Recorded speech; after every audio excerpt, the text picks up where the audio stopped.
In this video, I'll be showing you how to change default PDF viewer on Android. It's the best method, so if you find this video helpful, be sure to drop a like and subscribe. But anyways, getting into it, it's very simple to go ahead and do this. Now, Android doesn't have a single default PDF toggle like it does for your browser or phone app. Instead, PDF handling is managed through the open by default links.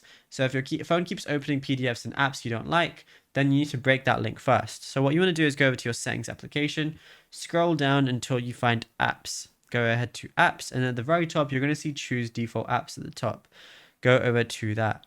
Then scroll down until you find opening links. Now, all you want to do is go over to Adobe Acrobat or anything you want, and then you're going to be able to change your default PDF viewer. I would just recommend something that is meant to be a PDF viewer, like Adobe Acrobat, which is completely free on the Google Play Store as well. So I'd recommend something like this. And then, yeah, after that, you should be good to go. Of course, you can choose whichever application you want.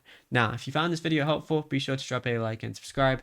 And also be sure to check out all our other tutorials that we've been posting on the channel as well.